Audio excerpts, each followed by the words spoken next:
The stagecoach lurched to a stop in a cloud of red dust, its wooden frame groaning like the bones of an old man. Evelyn Ross pressed her gloved hand against the small of her back where the cold metal of the derringer lay hidden beneath layers of worn cotton and whalebone. The weight of it had become as familiar as breathing during the 3-day journey from Santa Fe. "Mercy's Bend," the driver hollered, spitting tobacco juice into the dirt. "End of the line!" She gathered her carpetbag with deliberate calm, though her heart hammered against her ribs. This had to be far enough. It had to be. The town sprawled before her like a collection of wooden blocks dropped by a careless child, unpainted buildings bleached gray by the merciless sun, their false fronts reaching skyward in a pretense of grandeur.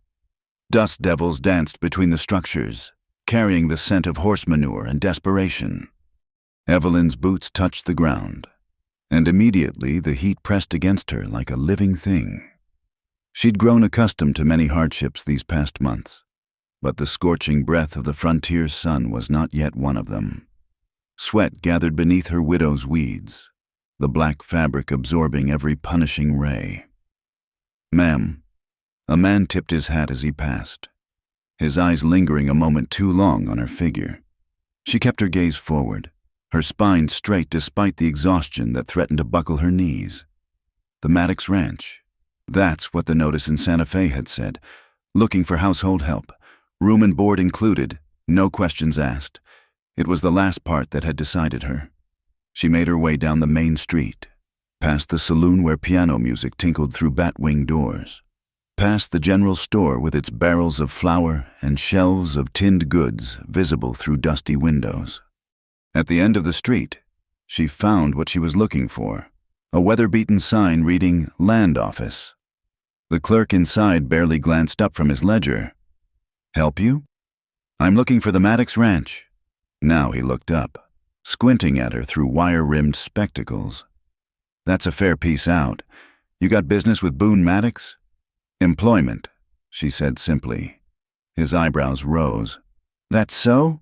Well, you'll want to head north along the Creek Road, about 5 miles out.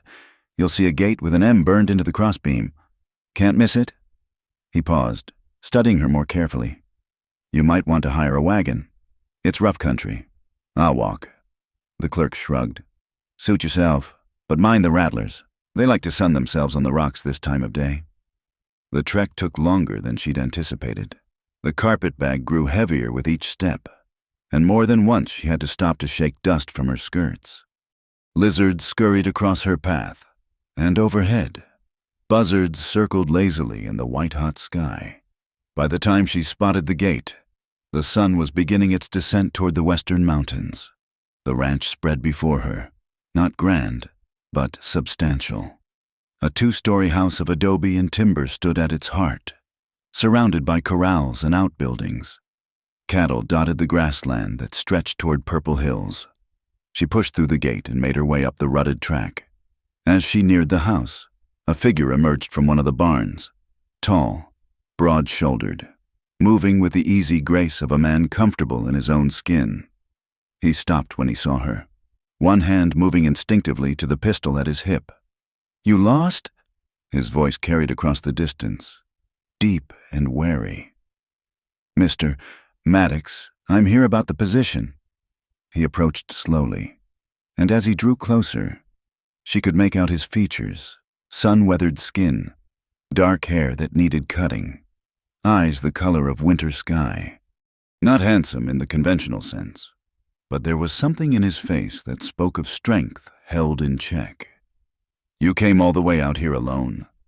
There was no warmth in the question, only assessment. "As you see." He studied her for a long moment, taking in the widow's garb, the carpetbag, the straight set of her shoulders despite her obvious fatigue. "You got a name?" "Evelyn Ross. Mrs. Ross." "Where's Mr. Ross?" "Dead." The lie came easily now, worn smooth by repetition. Boone Maddox nodded slowly. "Sorry for your loss." The words were perfunctory, but not unkind. "You ever work a ranch before?" "I can cook, clean, mend. I'm not afraid of hard work. This ain't town work. Sunrise comes early, and there's no help besides Pedro, my hand. No women folk for company neither." I'm not looking for company. Something flickered across his face. Understanding, perhaps, or recognition of a kindred spirit. Pays $15 a month plus room and board. You'll have the back room off the kitchen. One rule, you stay out of the horse barn after dark. That clear? The oddness of the restriction made her pulse quicken, but she merely nodded. Clear. You start tomorrow. Tonight. You can settle in. There's stew on the stove and bread in the box. He turned to go, then paused. One more thing. I don't hold with questions about the past. Yours or mine. We understand each other. Perfectly. He walked away without another word, disappearing back into the barn.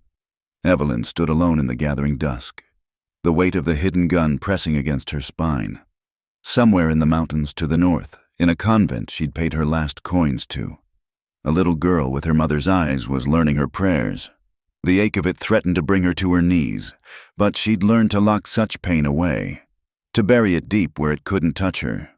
She had found a place where questions weren't asked, where a woman could disappear into the daily rhythm of work and survival. She picked up her carpet bag and headed for the house, inside, true to his word.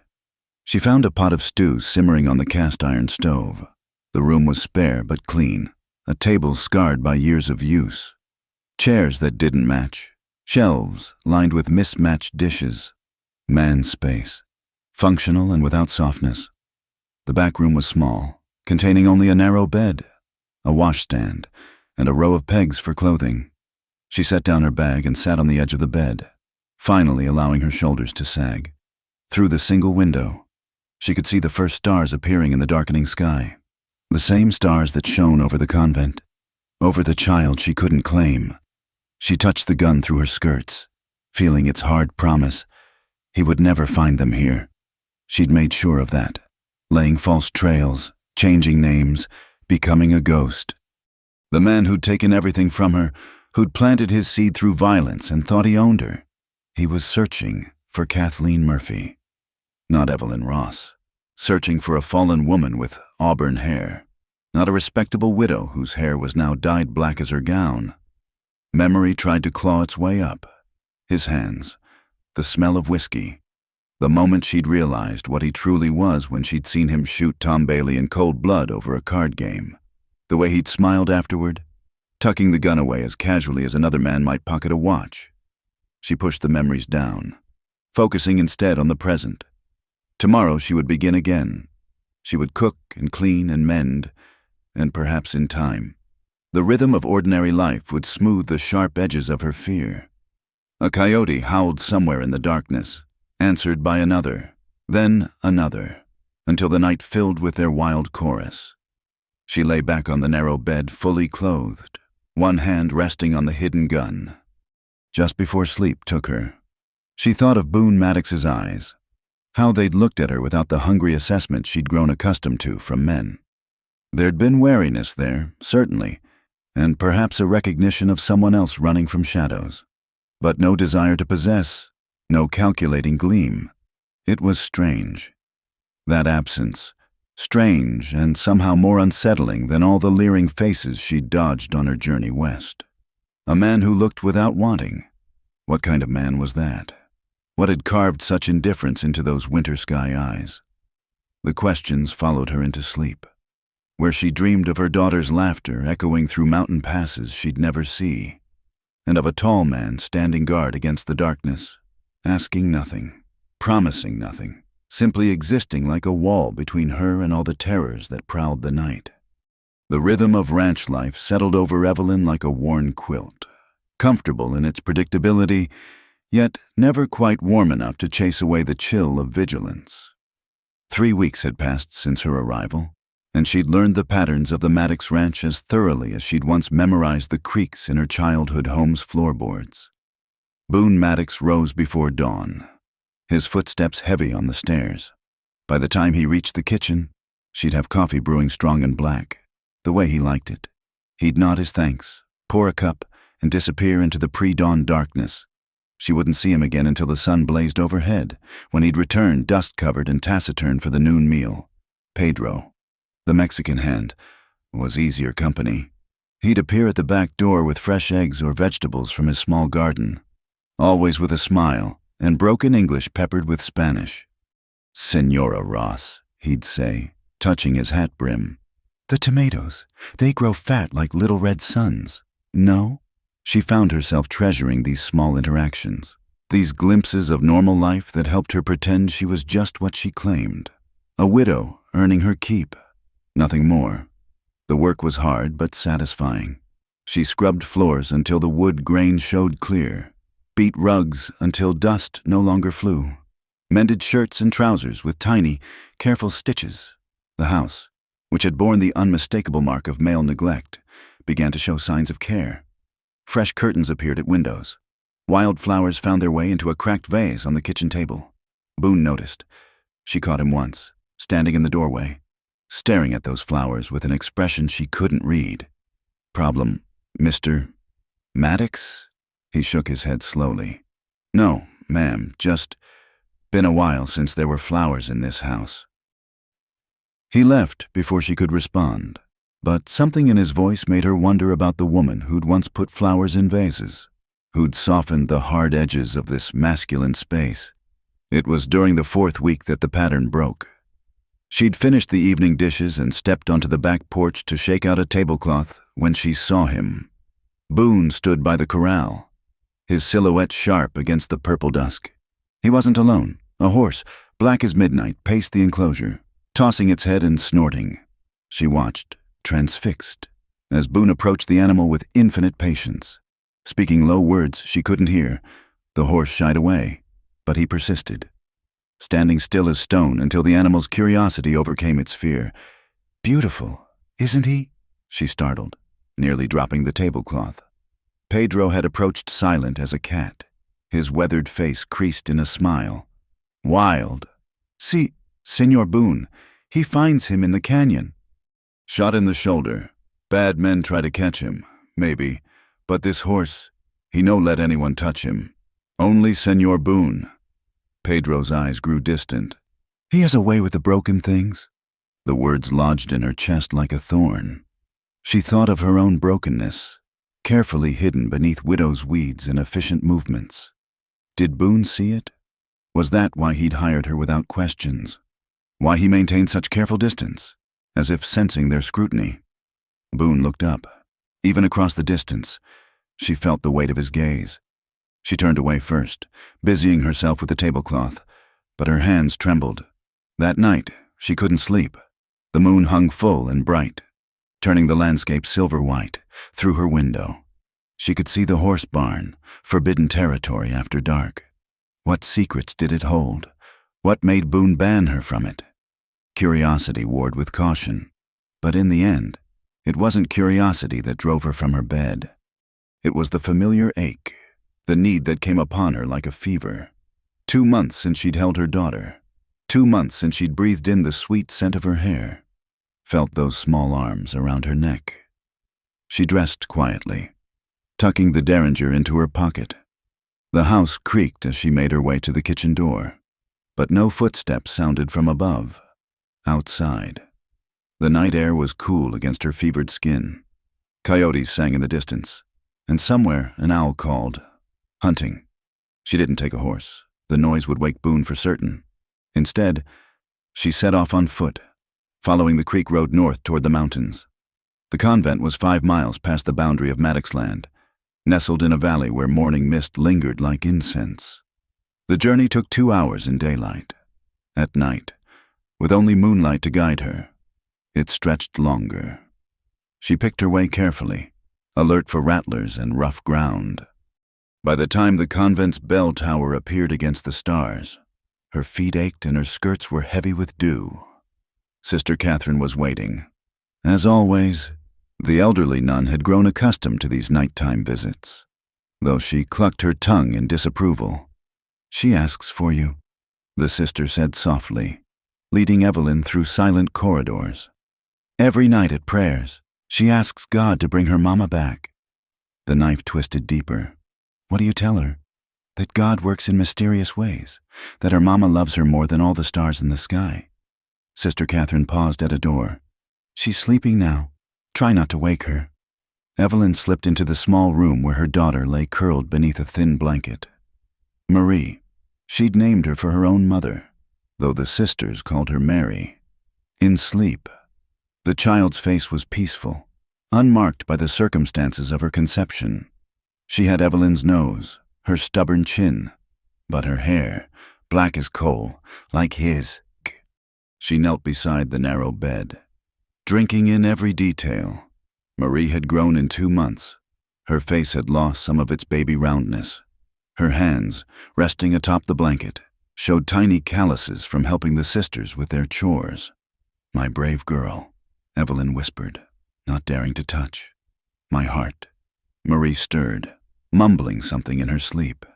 Evelyn held her breath, but the child settled again. Time slipped away as she knelt there, memorizing, storing up images to sustain her through the empty weeks ahead. Only when Sister Catherine touched her shoulder did she rise. "You should go. Dawn comes early." Evelyn pressed coins into the nun's hand, most of her first month's wages. "For her keep, and there's extra. If something happens to me, nothing will happen. God watches over you both." If God was watching, Evelyn thought bitterly. He'd been looking elsewhere when she'd needed him most. But she only nodded and made her way back through the corridors, leaving her heart behind in that small room. The journey back was harder. Exhaustion pulled at her limbs, and twice she stumbled, catching herself before she fell. The sky was graying in the east by the time she reached the ranch boundary. That's when she heard it, a dry rattle that froze her blood. The snake lay coiled beside a flat rock, exactly where her next step would have landed. Its triangular head rose, weaving slightly, tongue tasting the air. She stood perfectly still, knowing that any movement might trigger a strike. Time stretched like taffy. Her hand inched toward her pocket, toward the derringer, but she knew she'd never reach it in time. The snake's rattle intensified, a sound like dried beans in a gourd. The shot came from nowhere, sharp as thunder in the dawn quiet. The snake's head disappeared in a spray of blood and dust. She stumbled backward, heart hammering, as Boone Maddox emerged from a cluster of boulders, rifle in hand. "You hurt?" His voice was rough with something that might have been anger or concern. She shook her head, not trusting speech. He walked over and used the rifle barrel to flip the dead snake aside. 6 feet long, thick as her wrist. Western diamondback. Would have killed you within hours. Her legs suddenly wouldn't hold her. She sank onto a nearby rock, shaking. Boone stood watching, his expression unreadable in the growing light. "Want to tell me what you're doing out here?" The lie rose automatically to her lips. "I couldn't sleep. Thought a walk would help." "A walk." He studied her torn hem, her dust-covered shoes. 5 miles from the house. She met his gaze steadily, saying nothing. "There's a convent up in the hills." He continued conversationally. "Sisters of Mercy. Sometimes they take in children. I hear orphans and such." Her heart stopped. He knew. Somehow, he knew. "I make the ride up there sometimes," he said. "Deliver supplies. Sister Catherine. She mentions they've got a new little one. Black-haired girl. About 3 years old. Sweet child." Evelyn's hands clenched in her lap. This was it. The moment he'd send her away. Or worse, use the knowledge against her. Instead, he slung the rifle over his shoulder and held out his hand. "Come on, you're dead on your feet." She stared at his extended hand, rough and calloused from years of work. Slowly, she reached out and took it, letting him pull her upright. His grip was warm, steady, and he didn't immediately release her. "Next time you want to visit the sisters," he said quietly, "take a horse, and take Pedro's shotgun from the barn. Country's full of more than snakes." He turned and started walking back toward the ranch, leaving her to follow. She stumbled after him, mind reeling. He knew about Marie, but he wasn't asking questions, wasn't demanding explanations. They walked in silence as the sun crept higher, painting the mountains gold. Just before they reached the house, he spoke again. "That rule about staying out of the horse barn after dark, Might be I should modify that. You need something from there. Protection for these walks of yours. You come get it, day or night." She found her voice at last. "Why?" He paused at the porch steps, looking back at her. In the morning light, she could see the lines carved around his eyes, the weight he carried in the set of his shoulders. Because a woman who walks 5 miles through snake country in the dark to see a child must have powerful reasons. And because— he stopped, seeming to wrestle with words. "Because I know something about having things that can't be spoken of." He climbed the steps and disappeared into the house, leaving her standing in the yard. The sun was fully up now, warming her chilled skin. In the corral, the black horse watched her with wild eyes, and she wondered if Boone saw the same thing in her, something wounded and wary, something that might trust if given enough patience. She pressed a hand to her chest, feeling the rapid beat of her heart. He knew her secret and hadn't cast her out. More than that, he'd offered protection. In his quiet way. It was dangerous. This feeling unfurling in her chest. She'd learned the hard way that trusting men led to pain and degradation. But Boone Maddox, with his careful distance and unspoken understanding, was unlike any man she'd known. As she climbed the steps to begin the day's work, she thought of Pedro's words. He has a way with the broken things. Perhaps that's what she was now. Another broken creature drawn to the sanctuary of the Maddox Ranch, learning slowly, carefully, to trust the patient man who stood guard over them all. The storm came without warning on a September evening, rolling down from the mountains like an angry god's fist. Evelyn had just finished kneading bread for the morning when the first fat raindrops splattered against the kitchen window.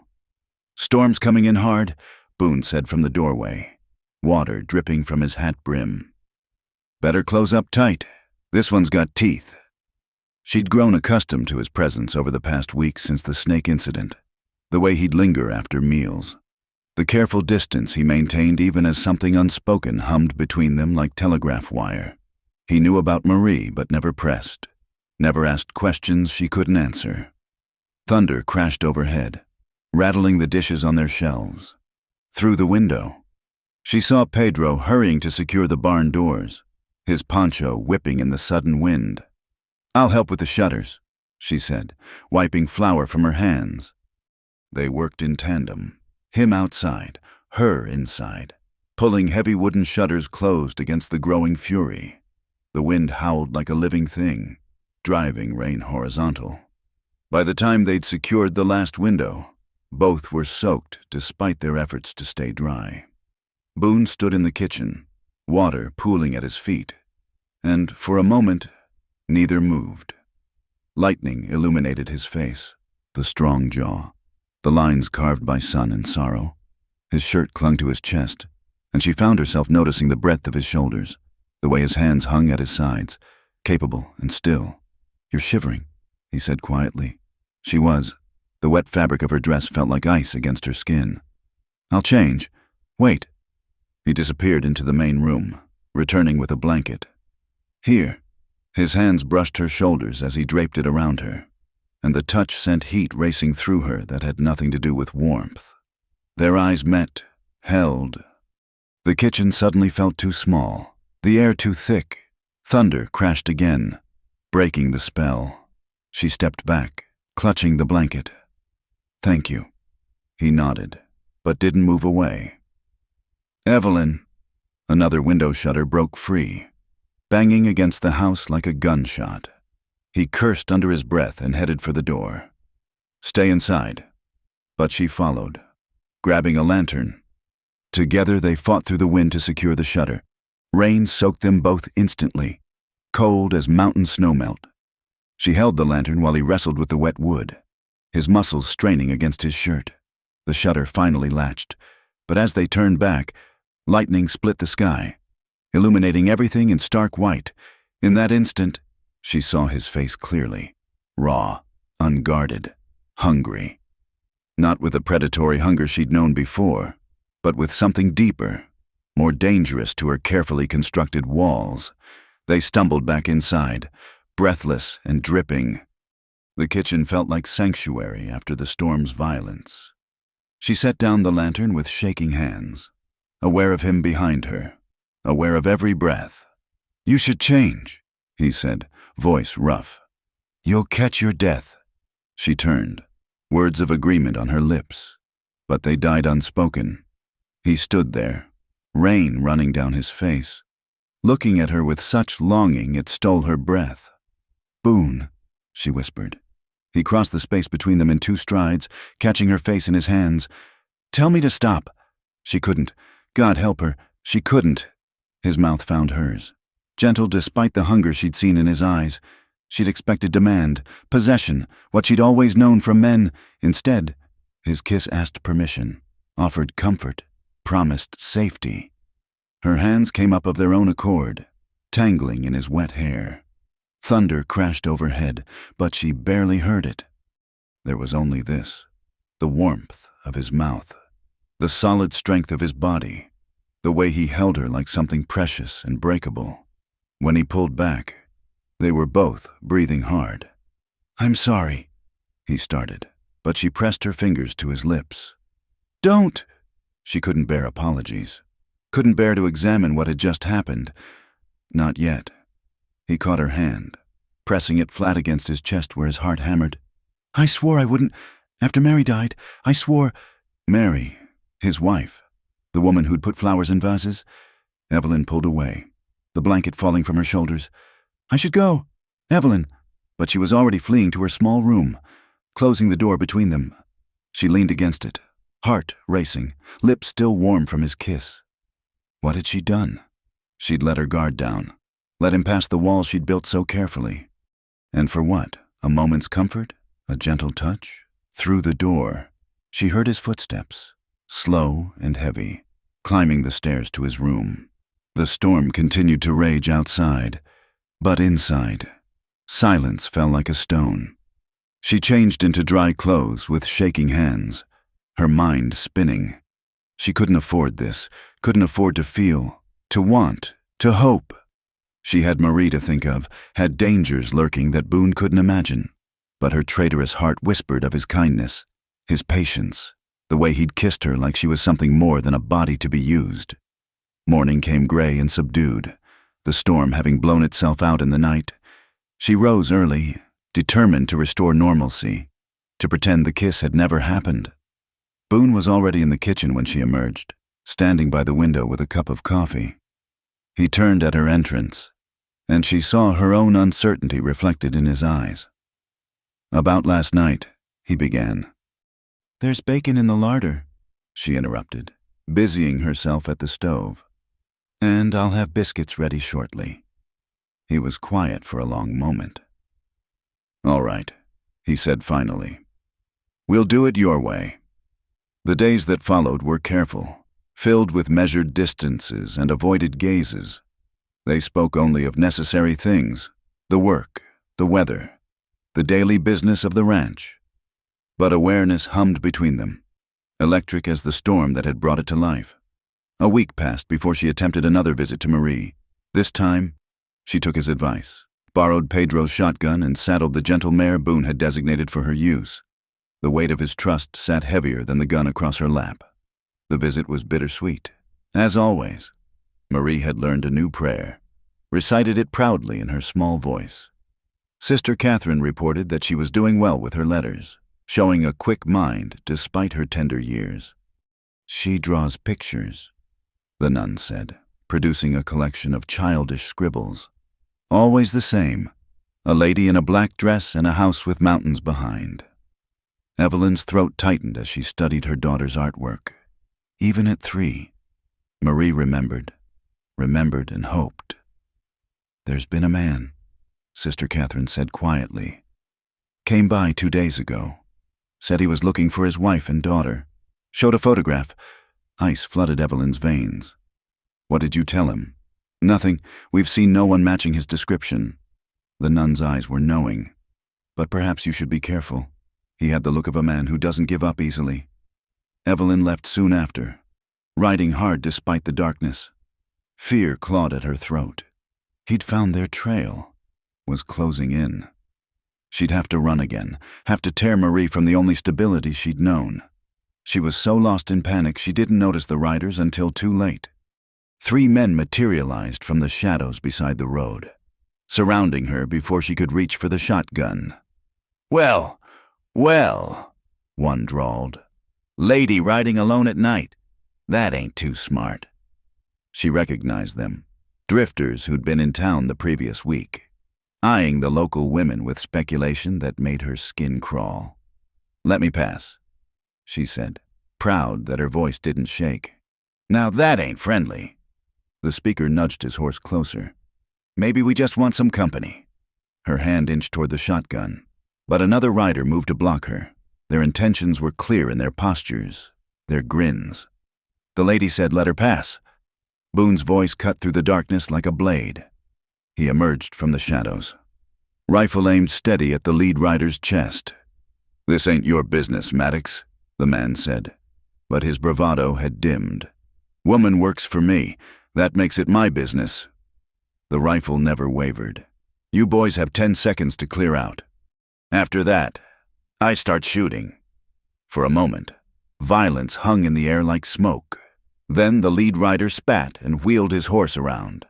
"Come on, boys. Ain't worth the trouble." They thundered off into the night, leaving Evelyn shaking in her saddle. Boone lowered the rifle and moved his horse alongside hers. "You hurt?" She shook her head, not trusting her voice. "Sister Catherine sent word," he said quietly, "about the stranger asking questions. Figured you might need watching on the way back." Fresh tears threatened. He'd known she'd go to Marie, known she'd need protection, and provided it without being asked.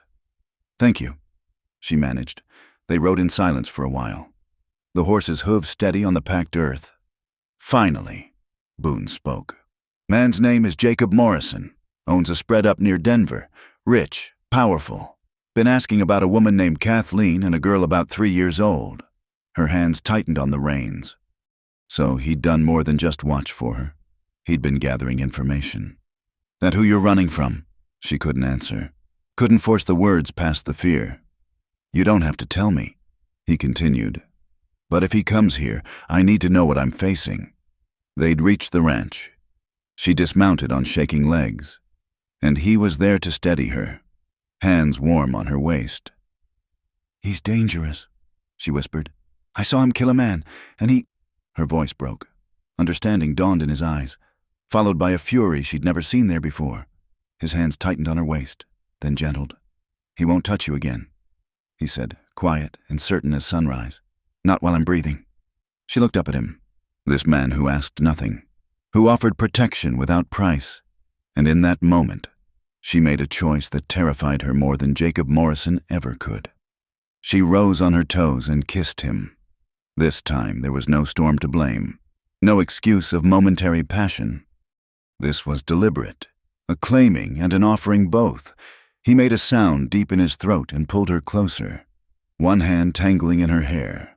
When they broke apart, both breathing hard, she saw her own wonder reflected in his eyes. "I won't be his victim anymore," she said, "and I won't run unless I have to. Marie deserves better than a life spent looking over our shoulders." "Then we make our stand here," Boone said simply. "Together." The word hung between them, fragile with possibility. Together, not just against the threat hunting her, but in all things. It was more than she'd dared hope for, more than she thought she deserved. But as he took her hand and led her inside, as she saw Pedro stationed by the barn with his rifle, as she felt the solid walls of the ranch house around her, she began to believe perhaps broken things could be mended. Perhaps even someone as shattered as she was could find wholeness again. Here in this harsh land with this careful man who understood the weight of secrets and the price of survival. The night stretched ahead, full of danger and uncertainty. But for now, she was safe. For now, she was home. And for now, that was enough. The memories came in fragments, sharp as glass shards in the dark. Evelyn woke gasping, sheets twisted around her legs, the phantom weight of Jacob Morrison crushing her chest. Even here, in the safety of the Maddox ranch, the past had claws. She rose and dressed quietly, her hand steady despite the tremors in her heart. Through her window, the first pale light touched the mountains. Another day to survive. Another day to pretend she wasn't breaking apart from the inside. In the kitchen, she found evidence that Boone had already been through. An empty coffee cup by the sink. Muddy boot prints on the clean floor. She'd scolded him about those boots a dozen times, but he never remembered. The normalcy of that small irritation anchored her. She was mixing flapjack batter when she heard it. A thin cry carried on the morning wind. Her hands stilled. It sounded like... No. She was imagining things, hearing Marie's voice in every bird call, every distant sound. The cry came again, and this time she was sure. Dropping everything, she ran for the door, but Boone was already there, blocking her path. "It's not her," he said gently. "There's a hawk nesting in the big cottonwood. Makes a sound just like a child sometimes." She sagged against the doorframe, embarrassment flooding her. "I'm sorry. I know what you thought." His hand came up, hesitated, then settled on her shoulder. "Why don't you tell me about her? Really tell me." They sat at the kitchen table while the flapjack batter slowly thickened. Forgotten. And for the first time, Evelyn let the words spill out. "I was working in Morrison's house in Denver. My aunt got me the position. She knew his first wife before she died. I was 17, green as spring grass, thought myself so fortunate to work in such a fine house." Boone's jaw tightened, but he said nothing. He was kind at first, charming. Said I reminded him of his late wife. I was fool enough to be flattered. She traced patterns on the worn wood of the table. Then one night he came to my room. I tried to refuse, tried to explain I wasn't that kind of girl. He said he owned everything in his house, including me. The words came easier now, like poison being drawn from a wound. It went on for months. I was too ashamed to tell anyone, too afraid of being cast out without references. Then I realized I was with child. "That's when you ran." She shook her head. "I was going to. Had it all planned. But the night before I meant to leave, Jacob came home drunk from a card game. One of the other players, Tom Bailey, had accused him of cheating. Jacob shot him right there in the study. I saw it through the keyhole." Boone's hand covered hers on the table, warm and steady. "Jacob caught me watching. Said if I ever breathed a word, he'd see me hang for theft. He'd planted jewelry in my room. He said, 'Who would believe a servant girl over a respected businessman?' But I knew that wasn't really why he'd keep me quiet. It was the baby. His reputation couldn't survive a bastard child with the help. So you ran anyway." 2 weeks later, took what money I could without it being called stealing and disappeared. I changed my name, my appearance, made it to a little mountain town where nobody asked questions. That's where Marie was born. She closed her eyes, letting that memory wash over her. The pain, the fear, but also the fierce joy when she'd heard her daughter's first cry. There was an old Apache woman there, cast out from her tribe. She helped me through the birthing when no white midwife would come. Stayed with me for 3 days after, teaching me how to care for the baby. I named Marie for my mother, but also for Mary. Seemed fitting. A young woman with a child nobody wanted to acknowledge. Boone's thumb stroked across her knuckles. Silent encouragement. I kept her with me as long as I could. Worked when I could find it. Moved when people started asking questions. But then I heard Jacob was looking for us. He'd put out word, substantial reward for information about a red-headed woman with a young child. That's when I dyed my hair, created the widow story, and left her at the convent. It was meant to be temporary, just until I could find somewhere safe, could stop running long enough to make a real home. Tears slipped down her cheeks. She was barely old enough to understand, kept crying for Mama, and I had to walk away, had to leave her with strangers and pretend she didn't exist. Boone stood abruptly, pulling her up and into his arms. She collapsed against his chest, sobbing as she hadn't allowed herself to sob in months. He held her through it, one hand stroking her hair, murmuring wordless comfort. When the storm passed, She pulled back, embarrassed. I'm sorry. I've made a mess of your shirt. Evelyn. He caught her chin, tilting her face up. You're the strongest woman I've ever known. What you've survived, what you've done to protect your daughter. There's no shame in any of it. I'm not strong, she whispered. I'm terrified all the time. Terrified he'll find us. Terrified something will happen to Marie while I'm not there to protect her. Some nights I think about... She stopped, unable to voice the darkest thoughts. About ending it. He finished quietly. I know. After Mary died, after I found out about... He paused, seeming to wrestle with his own demons. She was carrying our child when the fever took her. I couldn't save either of them. For months after, I'd ride out to the canyon rim and stand there, thinking how easy it would be to just step off. What stopped you? His smile was sad. Stubborn, I guess. And the ranch, it needed tending. The cattle don't care if your heart's broken. They still need water and grass. After a while, the work became enough. Not a reason to live, exactly, but a reason not to die. She understood that. The daily rituals that kept a body moving when the spirit wanted to quit. But lately, he continued, his eyes finding hers. I've been thinking maybe there's more than just surviving. Maybe there's room for something else. The air between them charged with possibility. She knew she should step back, should rebuild the walls between them. But she was so tired of walls, so tired of being alone with her fear. I wrote a letter, she said suddenly, to the sisters. If something happens to me, they're to contact my aunt in St. Louis. She doesn't know about Marie, but she's a good woman. She'd take her in. Nothing's going to happen to you. You can't promise that. Watch me. His hands framed her face. Jacob Morrison wants you. He goes through me first, and Pedro. And every hand on this ranch. This is Maddox land, and we protect our own. Our own. The words settled into her chest like a promise. That night, unable to sleep again, she found herself in the barn. The horses nickered softly at her approach, and she breathed in the familiar scents of hay and leather. In the far stall, the black stallion Boone had been gentling watched her with liquid eyes. Can't sleep either, she asked softly. The horse snorted, tossing his head. She approached slowly, the way she'd seen Boone do. I understand. Bad things happened to you too. Made you not trust anybody. Her hand extended, palm up. An offering. But maybe we both need to learn to trust again. The stallion stretched his neck, nostrils flaring as he scented her. For a long moment, they regarded each other, two wounded creatures in the lamplight. Then, slowly, he lipped at her palm.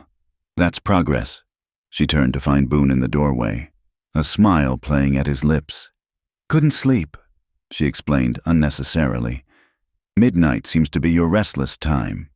He moved into the barn, stopping beside her at the stall. He doesn't usually take to strangers. Maybe he knows I'm not really a stranger anymore. The words hung between them, layered with meaning. Boone reached out, his hand covering hers on the stall door. No, he agreed. You're not. They stood there in comfortable silence, watching the horse, hands touching. Finally, Evelyn spoke. The war, that's where you were hurt? He nodded. Shrapnel at Antietam.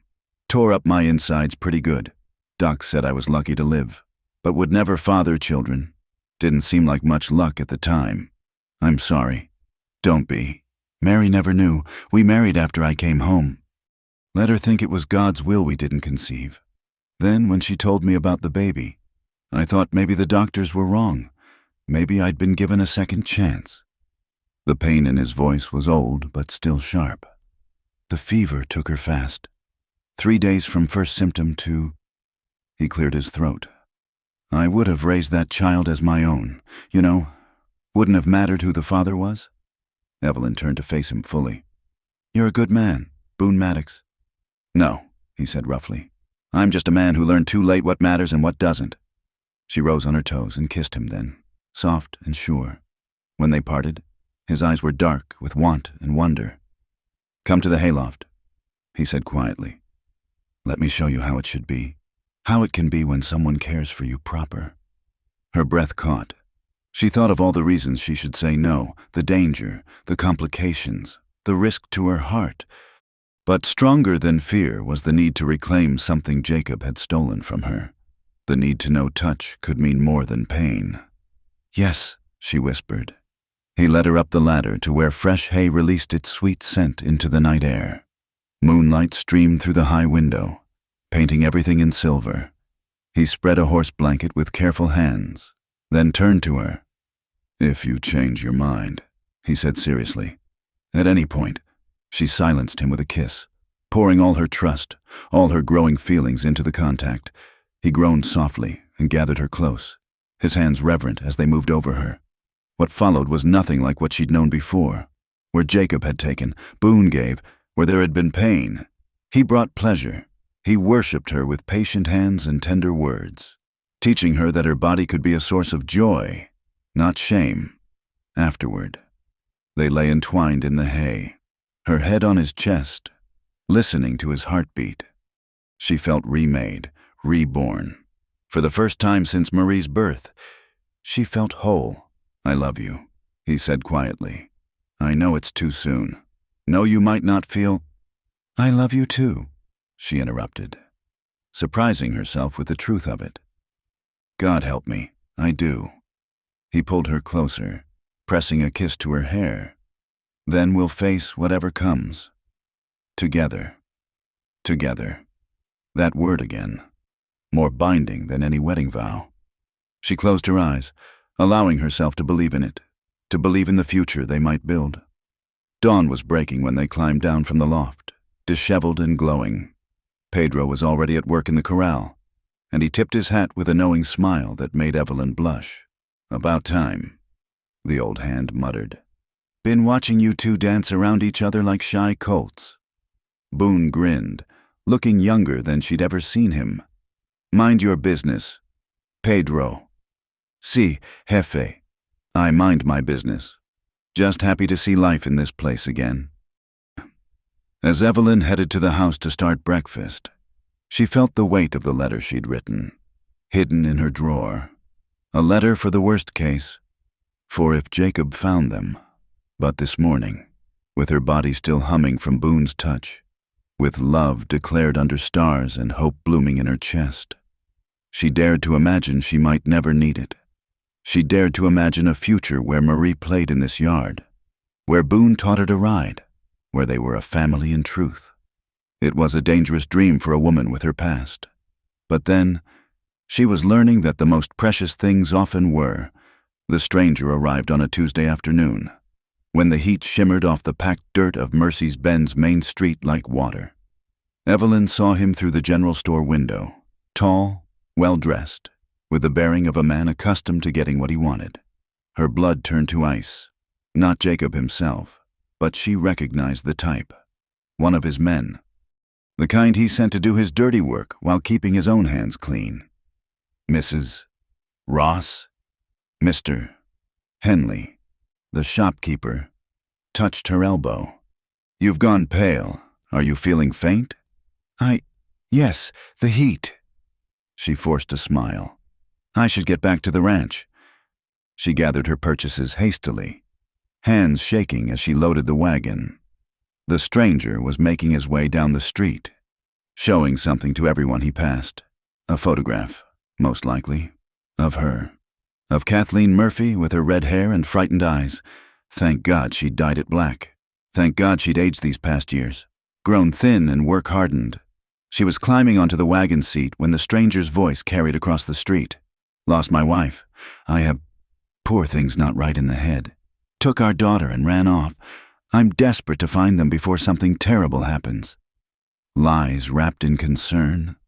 She'd heard Jacob use the same tactic before. She kept her head down, clicked her tongue at the horses. Just another rancher's woman heading home. Nothing noteworthy, nothing to draw attention. But as she passed, she felt the stranger's gaze like a physical touch. Her skin crawled with the need to flee, to whip the horses into a gallop. Instead, she maintained the steady pace of someone with nothing to hide. Only when the town disappeared behind a rise did she allow the horses their head. They seemed to sense her urgency, breaking into a ground-eating trot without encouragement. Boone was in the north pasture when she arrived, but Pedro saw her coming. One look at her face and he was running for his rifle. "Senora, what has happened?" "There's a man in town, looking for—" She couldn't finish. "Where's Boone?" "I get him." Pedro whistled sharp and high, a signal they'd established. Within minutes, Boone appeared on horseback, riding hard. He swung down before his mount had fully stopped, reaching for her. "What is it?" she told him quickly, words tumbling over each other. His face darkened with each detail. "Did he see you?" "I don't know. Maybe I tried to be careful, but—" "Shh." He pulled her close. "You did right. Pedro, ride to town. Keep an eye on this stranger. Don't engage, just watch. I want to know where he goes, who he talks to." "Si, jefe." Pedro was already saddling a fresh horse. Evelyn pulled back. "I should leave." "Tonight. If I'm not here, you're not going anywhere." Boone's voice was iron. "Running now would only confirm suspicions. We stick to the plan. Your Mrs. Ross' widow, my housekeeper. Nothing more." But that night, she couldn't settle. Every sound made her reach for the derringer. Every shadow could be Jacob's men closing in. When Boone came to her room after dark, she clung to him. "I'm scared," she admitted against his chest. "I know." He stroked her back. "But we're ready. Pedro's watching the roads. I've sent word to some friends, men I served with. They'll help if needed." "You shouldn't have to fight my battles." He tipped her chin up. "Your battles are my battles now.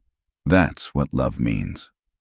They made love with desperate tenderness, each touch a promise, a claim against the uncertain future. Afterward, she lay wakeful while he dozed, memorizing the sound of his breathing, the weight of his arm across her waist. Near dawn, she slipped from bed and penned a quick note. "My darling, if you wake and find me gone, know that I love you too much to bring danger to your door. Take care of Pedro. Be happy. Forever yours."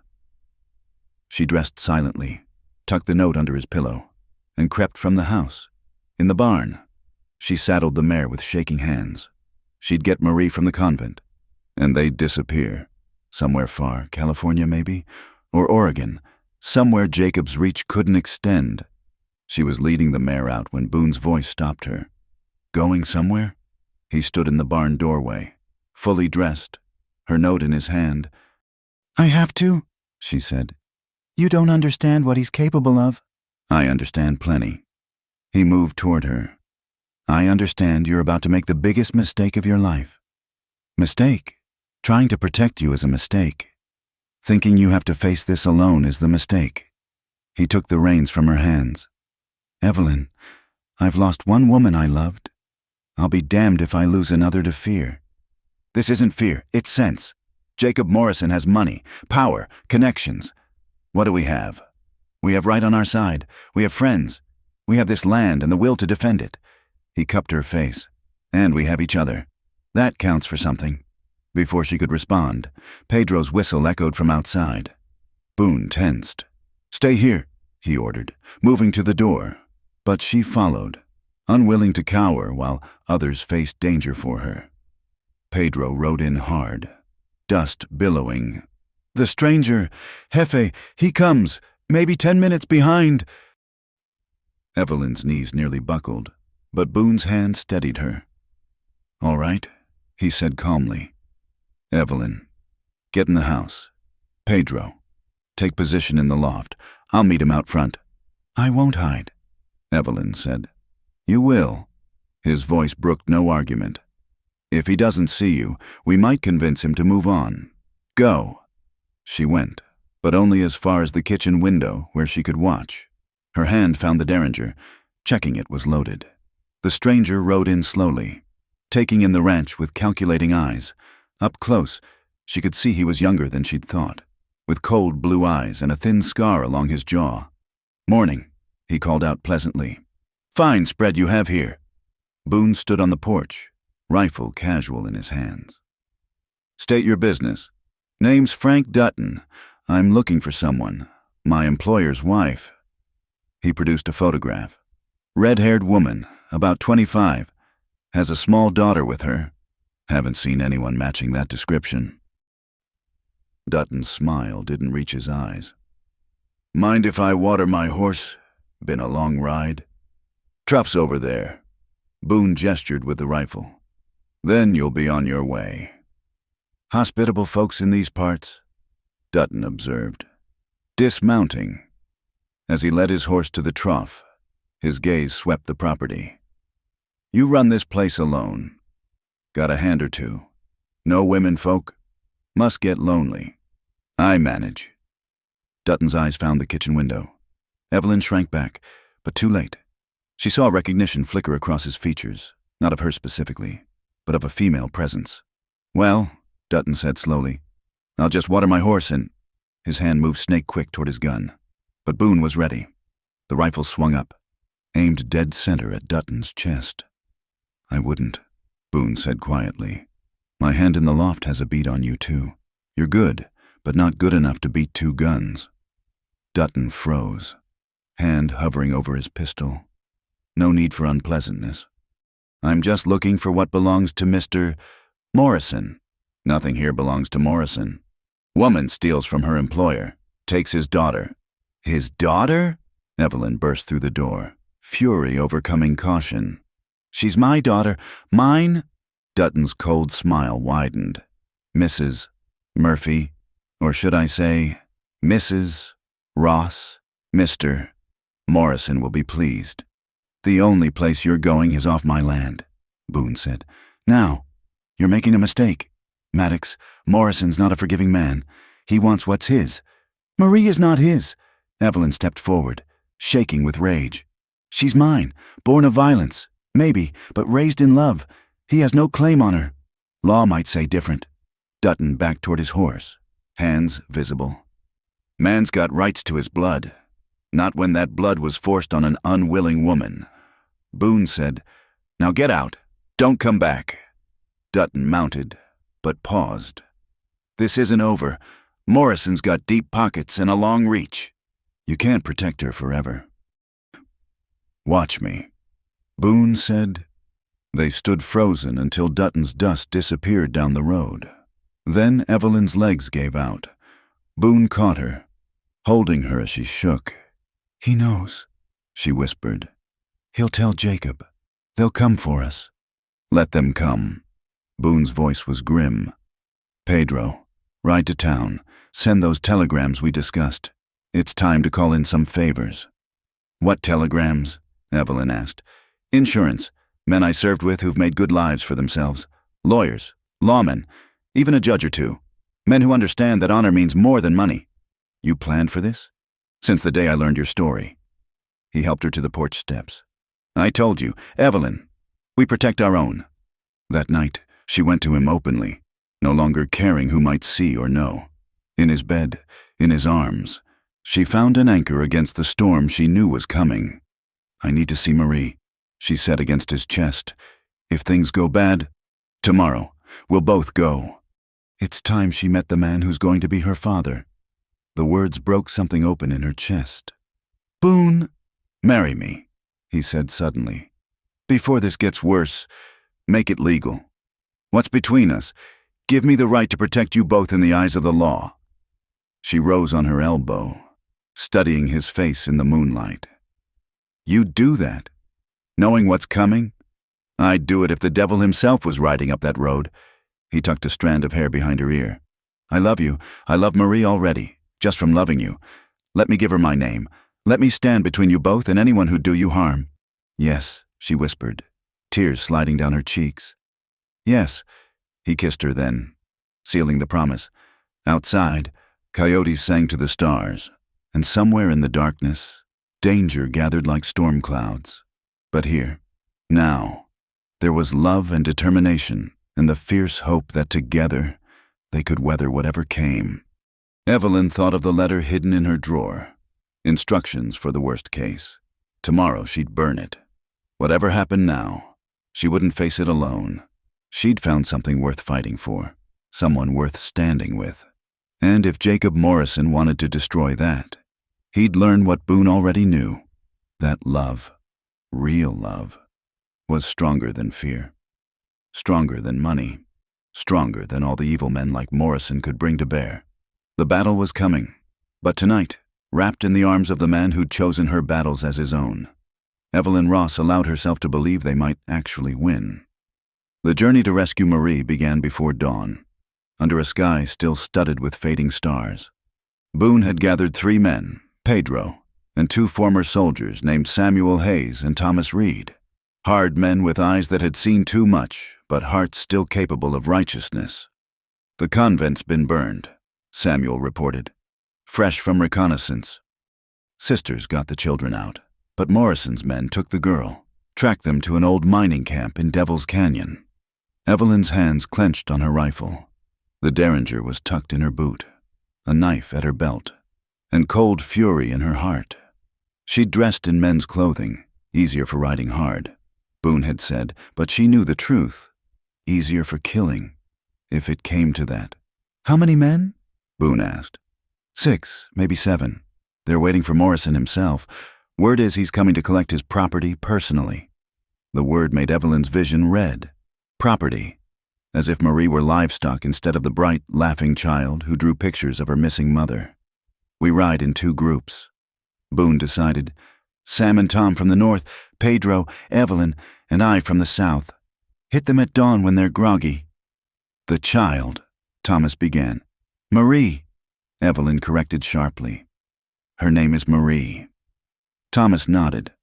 "Marie will be their leverage." "They'll use her?" "They'll die trying," Evelyn said flatly. The men exchanged glances, and she saw their doubt. A woman, even armed, even desperate. What could she really do against hardened criminals? They'd learn. The ride to Devil's Canyon took them through landscape that grew increasingly hostile. Red rock formations twisted by ancient winds. Scrub brush that caught at their horses' legs. Paths that narrowed to threads along sheer drops. By the time they reached the overlooking ridge, the sun was a pale suggestion on the horizon. Below, the mining camp sprawled like a wound in the earth. Abandoned buildings slumped against each other, and in the center, smoke rose from a fire. Evelyn counted 5 men moving about, rifles never far from hand. "Where is she?" she whispered. Boone passed her his field glasses. "The shack with the barred window. See the guard?" She found it, a sturdy building that had probably once held payroll or supplies. One man lounged outside, picking his teeth. Through the barred window, she caught a glimpse of movement. Small movement. Child-sized. Her heart clenched so hard she couldn't breathe. "Easy," Boone murmured. "We'll get her." They waited, watching the camp wake fully. 2 more men emerged from buildings, making 7 total. Bad odds, but not impossible. Then the 8th rider appeared on the opposite ridge. Jacob Morrison sat his horse like a king, surveying his domain, even at distance. Evelyn recognized his bearing, the arrogant tilt of his head. He'd grown heavier in 3 years, but the cruel set of his mouth remained unchanged. "That him?" Boone asked quietly. She nodded, not trusting her voice. Morrison rode into camp with the confidence of a man who'd never faced real opposition. His men gathered around, and Evelyn read submission in their postures. They feared him. Useful knowledge. "Mount up," Boone ordered. "Remember, the child's safety comes first. Everything else is secondary." They descended in careful silence, using every scrap of cover. At 50 yards out, they split. Sam and Tom circling north while Evelyn's group approached from the south. Her heart hammered, but her hands were steady on the rifle. At 20 yards, one of Morrison's men spotted them. "Riders!" he shouted, going for his gun. Everything exploded into chaos. Boone's first shot took the shouting man's center mass. Pedro scattered the others, sending them diving for cover. Gunfire erupted from the north as Sam and Tom engaged. Evelyn had eyes only for the shack. The guard there had his rifle up, aiming at Boone. Without thought, she fired. The man spun and fell, clutching his shoulder. "Go!" Boone shouted. I'll cover you. She ran, zigzagging across open ground as bullets whined past. 10 yards. 5. She burst through the shack door, derringer in hand, ready to kill anyone between her and Marie. The room was empty save for a small figure huddled in the corner. Marie? The child looked up, and Evelyn's heart shattered. Her daughter's face was dirty, tear-streaked, but unharmed. Recognition dawned in those dark eyes. Mama? The word was barely a whisper, then louder. Certain. Mama! Evelyn dropped to her knees, gathering Marie close. Yes, baby, Mama's here. Mama's got you. Small arms wound around her neck with desperate strength. They said you didn't want me anymore. Said I was bad? Never, never. My heart. You're perfect. Mama loves you more than all the stars. Gunfire intensified outside. They had to move. We're going to play a game, Evelyn said, standing with Marie in her arms. Close your eyes tight and don't open them until I say, "Can you do that?" Marie nodded, burying her face in Evelyn's neck.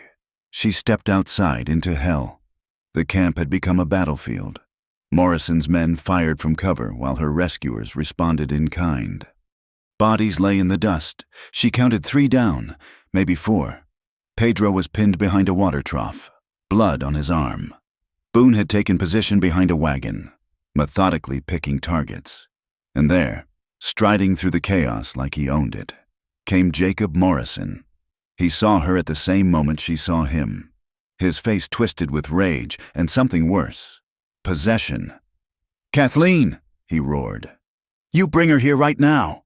She backed away, shielding Marie with her body. Morrison advanced, seemingly oblivious to the bullets flying around him.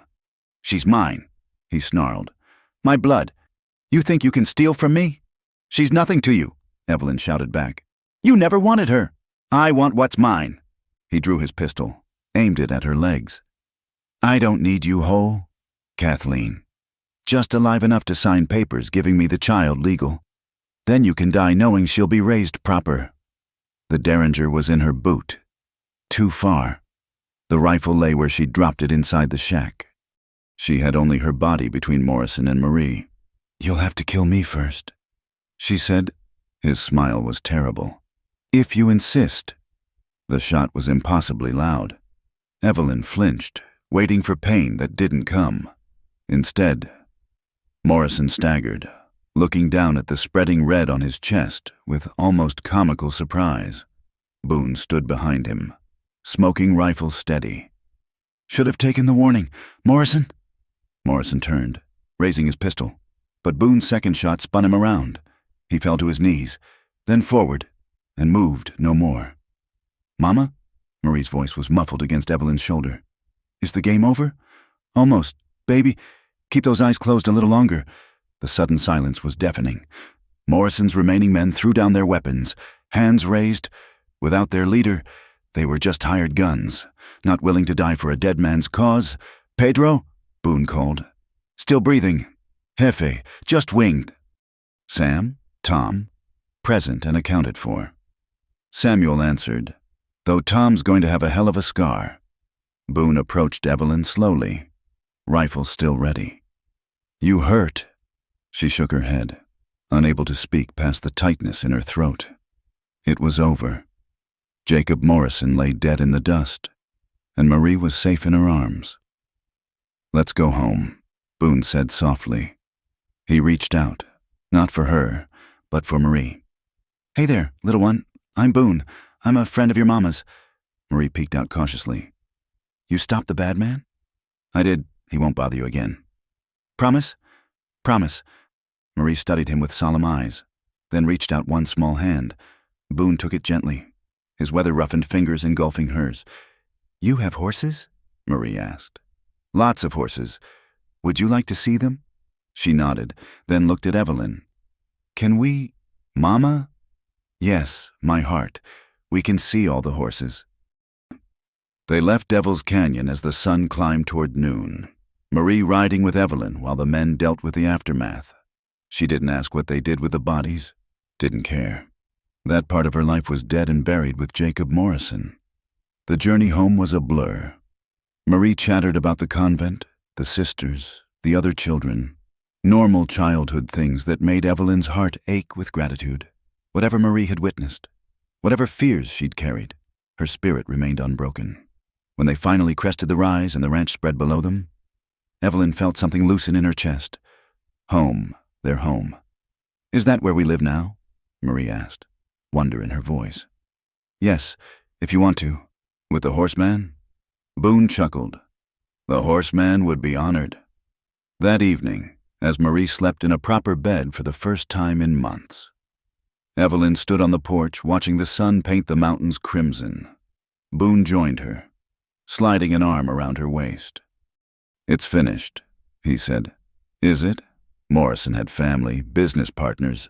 What if... Sam rode to town while you were settling Marie. Sent telegrams to those contacts I mentioned. Turns out Morrison was wanted in Denver for that murder you witnessed. With him dead, and you willing to testify about what you saw, his estate's tied up in legal knots. No one's going to pursue his claims. She turned in his arms. "Do you mean it's really over?" "It's over. You're free. Both of you." Free. The word felt foreign on her tongue. She'd been running so long, she'd forgotten what it meant to stand still, to plant roots, to dare to hope for tomorrow. "Marry me?" she said suddenly. "You asked before, and I said yes, but I mean it now. Not for protection or legal rights. Because I love you. Because Marie already looks at you like you hung the moon. Because I want to build a life here. A real life." "Woman," he said roughly, "you just try to stop me from marrying you." She laughed, the sound startling her with its lightness. When had she last laughed? Before Marie? Before Morrison? She couldn't remember. "Mama?" Marie's voice called from inside. "I'm thirsty. Coming, baby." But she paused, looking up at Boone.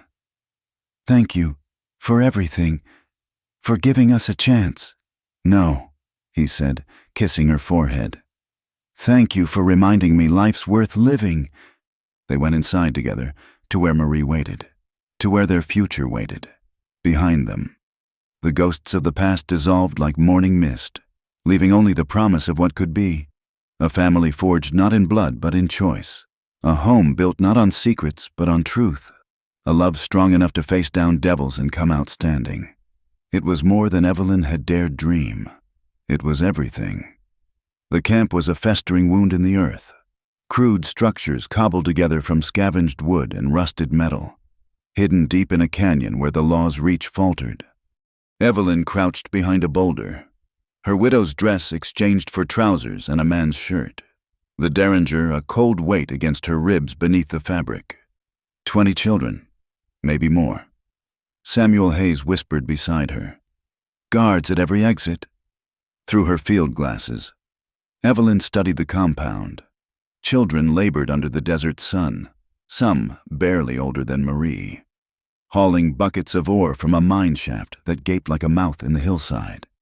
Her stomach churned with rage and recognition. She knew this operation.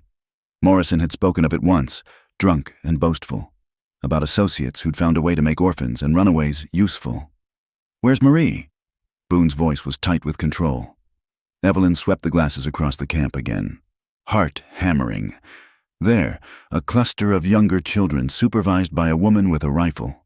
Marie's dark hair was distinctive even at distance, her small frame bent under the weight of a water bucket. Southwest corner, the group near the well. Boone cursed softly. "Too exposed. We'll need a distraction." "I'll go in." Evelyn said. Every head turned to her. Boone's jaw tightened. "No. Listen to me." She lowered the glasses, meeting his eyes. "I know these people. Morrison did business with them. They'll recognize me as Kathleen Murphy, Morrison's woman. I can get close. It's suicide." Thomas Reed protested. "You walk in there, they'll see a fallen woman looking for work. Someone who knows the business, who won't ask questions." She pulled a small bottle from her pack. Laudanum, stolen from Doc Harper's supplies. And someone who might be convinced to help keep the children manageable. Understanding dawned in Boone's eyes, followed by horror. "No, I won't let you. You won't let me." Her voice cut like a blade. That's my daughter down there.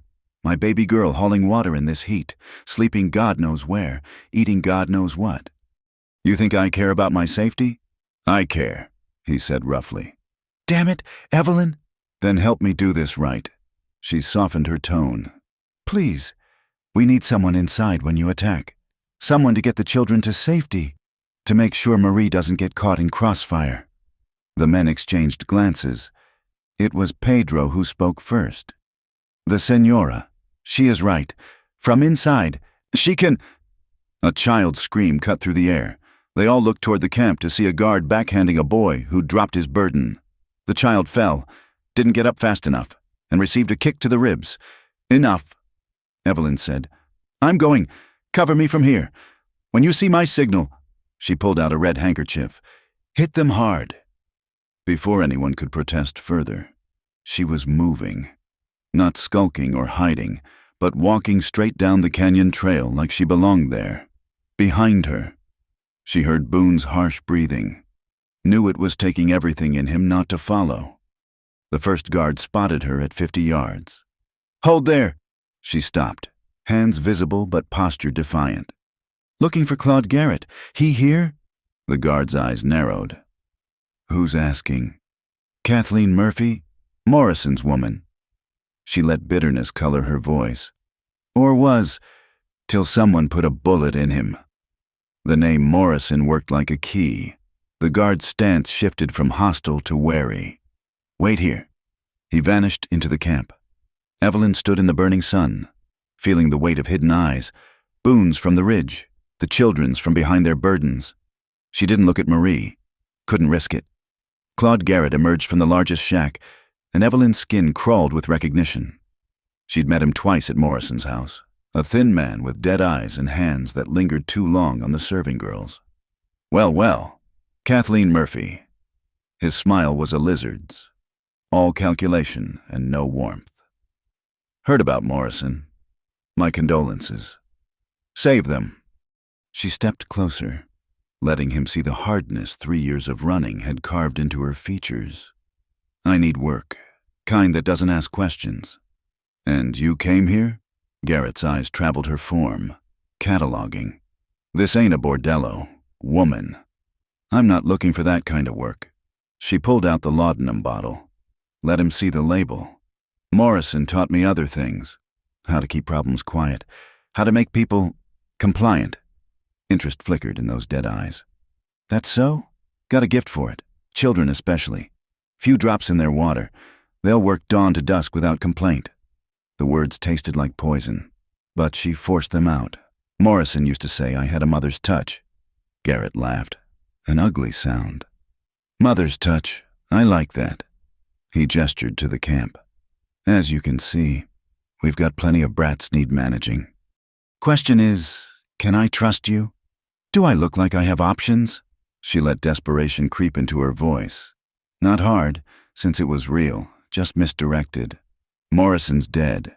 His associates want nothing to do with me. I've got skills and know where to use them. Skills.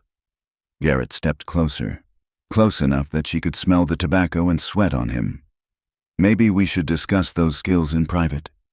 Her hand drifted to her hip, where the derringer waited under fabric.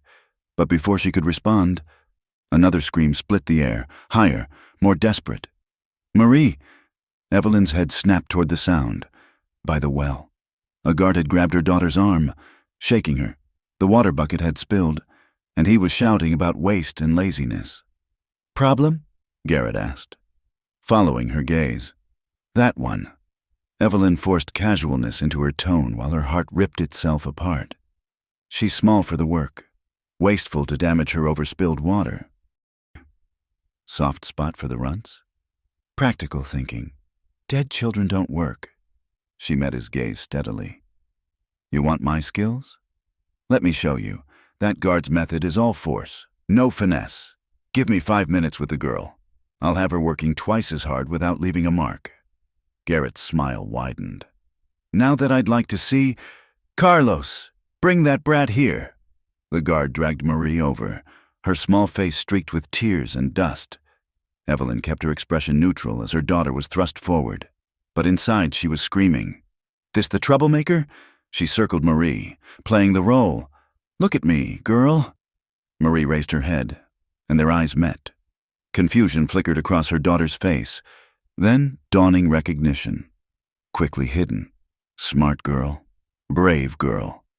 You spilled the water, Evelyn said coldly. I'm sorry, Marie whispered. It was heavy. Excuses. Evelyn pulled out the laudanum bottle, unstoppered it. Open your mouth. Marie's eyes widened in real fear now. She knew medicine meant sleep, meant missing things. But Evelyn held her gaze, willing her to trust. I said open! Trembling. Marie obeyed. Evelyn tilted the bottle, letting a few drops fall onto Marie's tongue, not down her throat. The difference was crucial. The bitter taste would seem real, but the dose was harmless. Swallow? Marie did, grimacing. Now, Evelyn capped the bottle, her voice carrying to the watching men. You'll finish your water duties, then you'll do them again. And if you spill so much as a drop, the next dose won't be so gentle. Understand? Yes, ma'am, Marie whispered. Good, get back to work. As Marie scurried away, Evelyn turned to Garrett. Give it 10 minutes. She'll be meek as a lamb, but still functional. That's the trick. Too much and they're useless.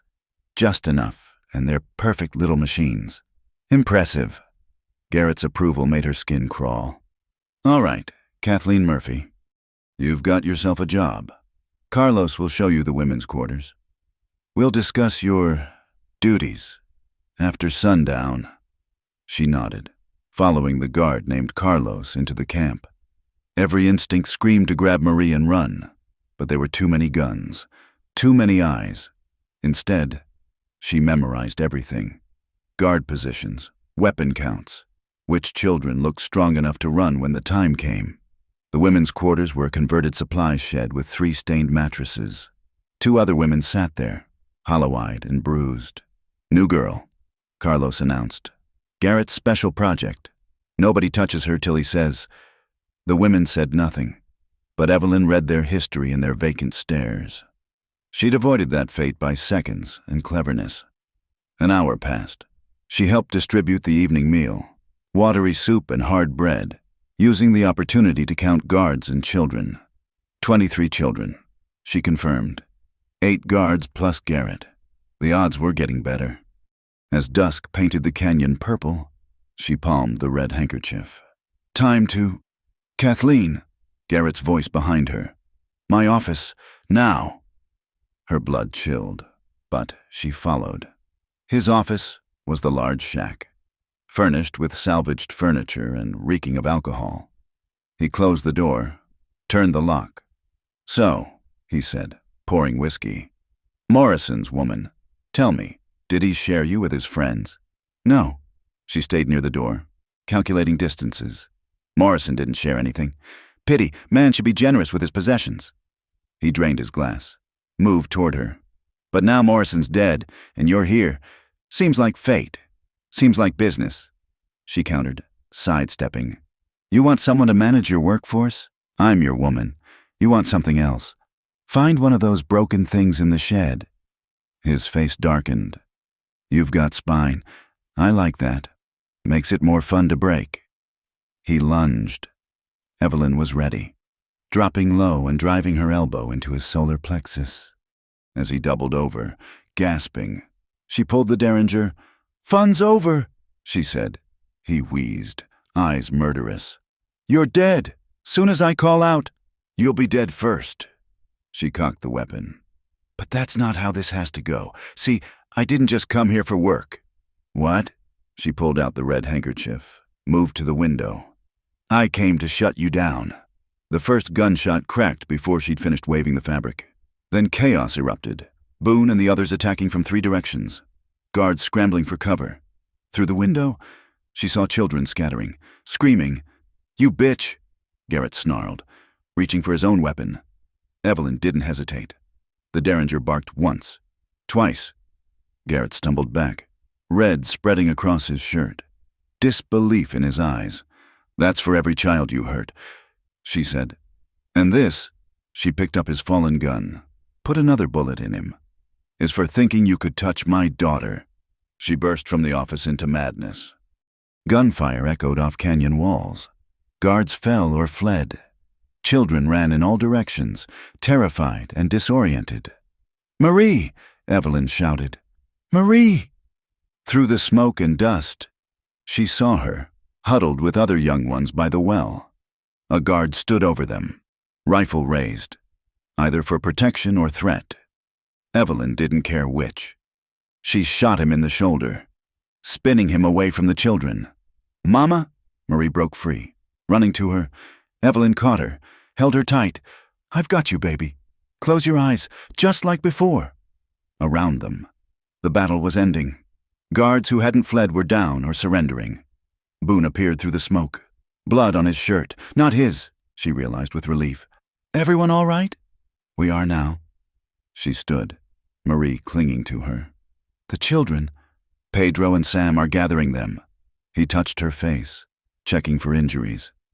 "You?" "I'm fine. Garrett's dead." "Good." The savage satisfaction in his voice matched her own. It took hours to sort out the aftermath. 23 children freed, most with nowhere to go. The ones with families would be reunited. The orphans, the sisters, Evelyn said. "At the convent. They'll take them." Boone nodded. "We'll escort them tomorrow. Tonight, let's get them somewhere safe." They made camp a mile from the carnage. The children huddled around fires, some crying, some too shocked for tears. Evelyn moved among them with water and what comfort she could offer, but always returned to Marie. "You were so brave," she whispered, holding her daughter close. "So smart to recognize me and play along." "I knew you'd come," Marie said simply. "You always come." Later, as the children slept and guards kept watch, Evelyn found herself standing at the edge of firelight, reaction setting in. She'd killed today, looked a man in the eyes and pulled the trigger without hesitation or regret. "Hey!" Boone's arms came around her from behind. "You did what needed doing." "I know." She leaned back against him. "I'm not sorry. Is that wrong? Should I feel—" "You should feel proud. You saved them all. Risked everything to get inside, to make sure no child got hurt in the crossfire." His voice roughened. "When I saw you walk into that camp, I thought my heart would stop. I had to. I know. Doesn't mean I have to like it." He turned her in his arms. "Promise me something. Next time we'd rescue children from evil men, I go in disguise. Despite everything." She laughed. "Deal." They stood together, watching stars appear above the canyon rim. Tomorrow would bring challenges, traumatized children, legal complications, the messy business of rebuilding young lives. But tonight, Marie was safe, sleeping peaceful between them. Tonight, that was enough. The first snow of winter fell soft as whispers on the morning Evelyn Ross became Evelyn Maddox. She stood before the mirror in Sister Catherine's small room at the rebuilt convent, hands trembling as she pinned her mother's cameo to the collar of her blue wool dress. Not black anymore, not widow's weeds, but the color of hope and new beginnings. "You look beautiful, Mama." Marie sat on the bed, swinging her legs, wearing a dress Sister Catherine had sewn special for the occasion. 3 months had passed since the rescue, and the shadows had finally begun to fade from her daughter's eyes. "Do I?" Evelyn turned, smoothing her skirts. "I feel like I might float away." "That's just happiness," Sister Catherine said, adjusting Evelyn's veil. "You've forgotten what it feels like." Perhaps she had. These past months had been a whirlwind of healing and rebuilding. The children from the mining camp had found homes, some reunited with families, others taken in by the expanded convent or adopted by townspeople moved by their plight. The story had spread through the territory, bringing donations and volunteers to help the sisters in their work. And through it all, Boone had been her anchor, patient when nightmares woke her, gentle when memories made her flinch, fierce in his protection of both her and Marie. He'd courted her proper-like, despite their unconventional beginning, bringing flowers, taking them on picnics, teaching Marie to ride, building a family moment by moment. "Time," Sister Catherine announced. They walked through the convent halls, past rooms where children's laughter now rang regular as church bells. Outside, snow dusted the shoulders of the small gathering. Pedro in his finest jacket. Sam and Thomas cleaned up respectable. A handful of townspeople who'd become friends. And there at the altar, Boone stood tall and strong in his black suit, a smile breaking across his face when he saw her. Beside him, Judge Marcus Webb waited with an open Bible, one of those wartime friends whose telegram had helped clear the legal tangles after Morrison's death. Marie walked ahead, scattering dried petals saved from summer, and Evelyn followed on Pedro's offered arm. "Who gives this woman?" Judge Webb asked. "Her family does," Pedro answered, voice thick with emotion. Somewhere in these months of danger and deliverance, they'd all become family. A strange, wonderful, chosen family bound by more than blood. Evelyn took Boone's hands, rough and warm and steady as the man himself. "Evelyn Ross," Judge Webb began. "Do you take this man?" "Yes," she interrupted, making everyone chuckle. "Sorry, continue." The vows were simple. Traditional words that felt anything but traditional given all they'd survived to speak them. When Boone slipped the ring on her finger, a simple gold band that had been his mother's, she thought of another life where she might have worn Morrison's diamonds and been dead inside. "I now pronounce you man and wife. You may kiss your bride." Boone cupped her face, gentle as always, and kissed her while snow fell like benediction around them. Marie cheered. Pedro whistled. And somewhere in the mountains, church bells rang the noon hour. The reception was held in the convent's main hall, tables groaning under Sister Catherine's feast. Evelyn found herself watching it all with a sort of wonder. Marie dancing with Pedro. Boone laughing at something Sam said. Normal people living normal lives. Her people, her life. "No regrets?" Boone asked, appearing at her elbow with 2 cups of punch. "Only one," she said, "that it took so long to find you." He set down the cups, pulled her into his arms. "Dance with me, Mrs. Maddox." They swayed to Pedro's guitar, and Evelyn marveled at the solid reality of him, of this moment, of a future stretching ahead without fear. "Can I cut in?" They looked down to find Marie, hands on hips, expression serious. "Of course, little lady." Boone bowed formally, making her giggle. "May I have this dance?" Watching them together, her daughter and her husband, Marie standing on Boone's boots as he waltzed her around, Evelyn felt the last broken piece of herself slot into place. Later, as afternoon shadows grew long, they prepared for departure. The plan was simple. A week in Denver for a proper honeymoon while Marie stayed with the sisters. Then home to the ranch to begin their real life together. "You'll be good?" Evelyn asked Marie for the 5th time. "Yes, Mama. Sister Catherine's teaching me to make apple pie. I'll know how when you get back." "That's my clever girl." She hugged her tight, breathing in the sweet child scent of her. "I love you to the moon." "And I love you to the stars." Marie completed their ritual. As the wagon pulled away, Evelyn looked back to see Marie waving from the convent steps. Safe and loved and free to be a child. No more hiding, no more running, no more fear. "Thank you," she said quietly. Boone took her hand. "For what? For seeing me? Not the broken woman, not the scandal, not the burden, just me." "Evelyn," he pulled the wagon to a stop, turned to face her fully. "You were never broken, bent, maybe, tested by fire. But broken things don't fight like you fought. Don't love like you love. Don't survive what you survived and come out stronger." She kissed him then, pouring all her gratitude, all her love, all her hope into the connection.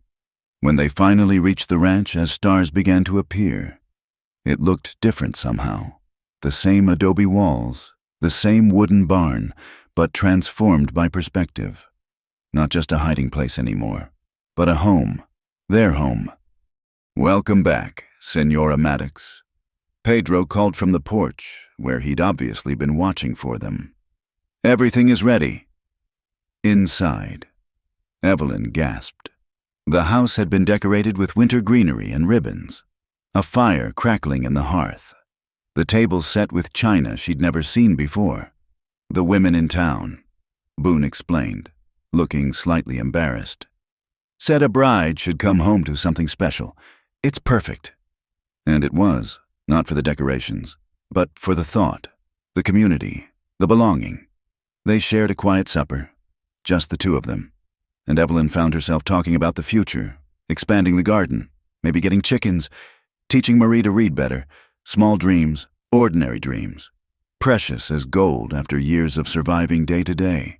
When darkness fell complete, Boone led her upstairs to their room, not his anymore, but theirs. Here, too, were touches of celebration, fresh flowers despite the snow, new curtains at the windows, a quilt that looked handmade.